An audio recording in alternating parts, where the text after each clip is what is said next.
Саламатсыңарбы окуучулар? Бүгүн комбинаторика боюнча мисалдарды карайбыз. Биринчи мисалда дүкөндө көйнөктүн 7 түрү, шымдын 5 түрү сатылат. Эгерде кардар А'сында бир көйнөк же бир шым сатып алса, ал эми Б'сында бир көйнөк жана бир шым сатып алса, анда биринчи А'сын карасак, комбинаторикада билебиз окуучулар, Ж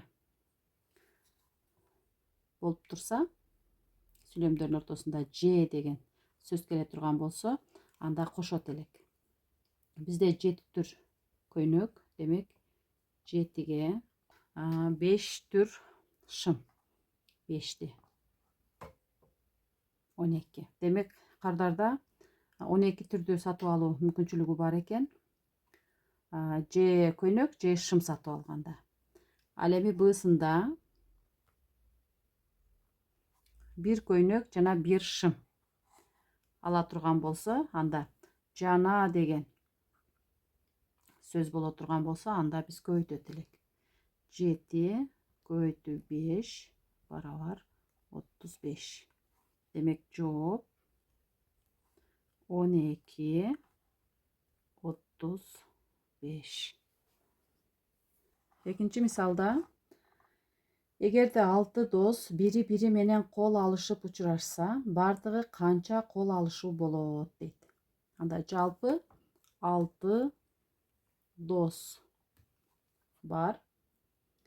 6 дос бири-бири менен кол алышып учурашса, бардыгы канча кол алышуу болот дейт.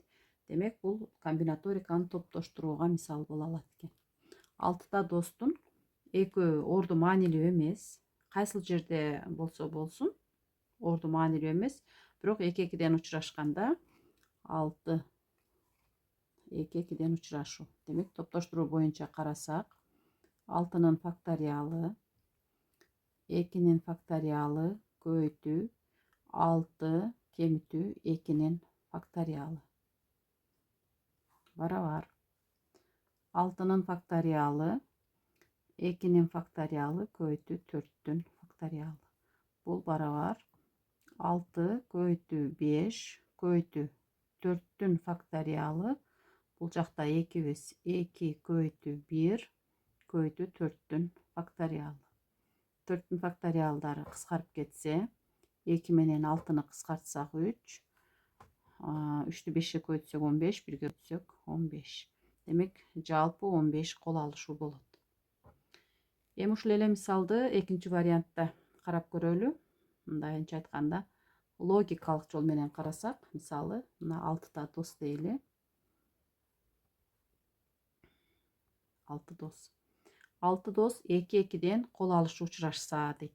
Демек мына биринчи досубуз экинчи бала менен учурашты, үчүнчүсү, төртүнчү, бешинчи, алтынчы окуучу менен учурашты. Демек жалпы 1, 2, 3, 4, 5 кол алышуу болду. Кошуу. Эми экинчи окуучу бул окуучу менен, бул окуучу, анан бул менен учурашса, 1, 2, 3, 4.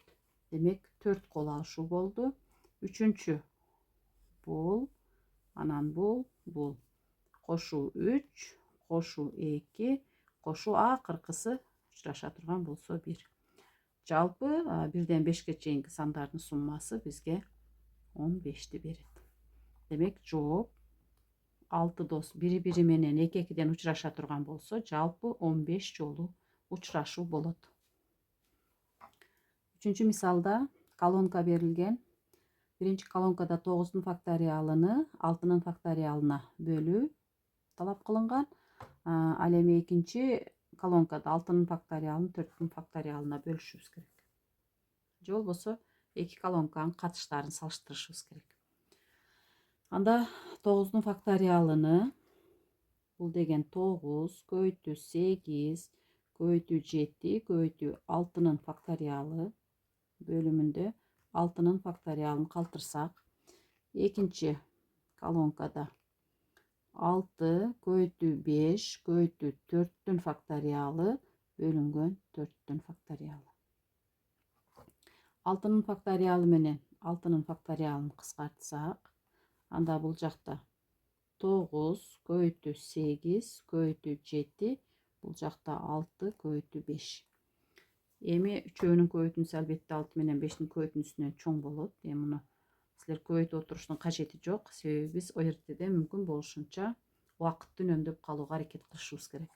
Демек жооп А вариант. Биринчи колонкабыз чоң экен. Көпөлөк деген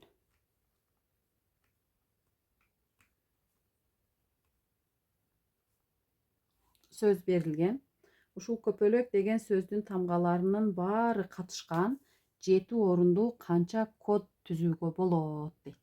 Бул жерде өз 3 жолу кайталанып жатат. Ошондой эле К тамгасы 2 жолу кайталанып жатат. Анда 7-нин факториалыны ушул кайталанган тамгалардын факториалына бөлүп жиберебиз. Барабар 7 көйтү 6 5 4 жана 3-түн факториалы. Бул жакта 3-түн факториалы көйтү 1 көйтү 2. 4 менен 2-ни кыскартсак 2 10 60 7-ге көйтсөк 420. Демек жооп 420. Бешинчи мисалыбызда колонка. Биринчи колонкада 8-ин факториалы кошулган 9-ун факториалы кошулган 10-дун факториалы менен 11-дин факториалы кемитүү 10-дун факториалын салыштырышыбыз керек.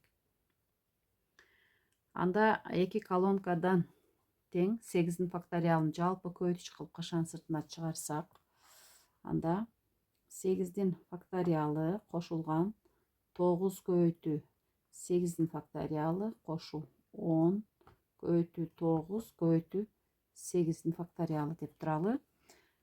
Экинчи колонканы 11 көйтү 10 көйтү 9 көйтү 8-дин факториалы кемитүү 10 көйтү 9 көйтү 8-дин факториалы.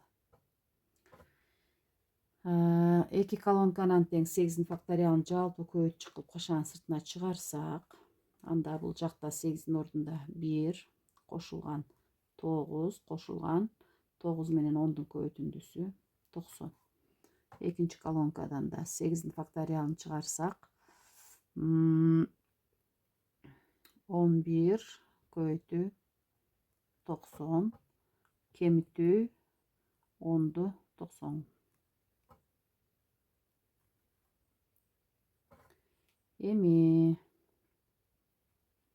8-дин факториалдарын кыскартып жиберсек, бул жакта 100, бул жакта 990дон кемитишибиз керек 90ду 900 калат экен. 900 100дөн чоң, демек экинчи колонка чоң. Жооп Б варианты болот.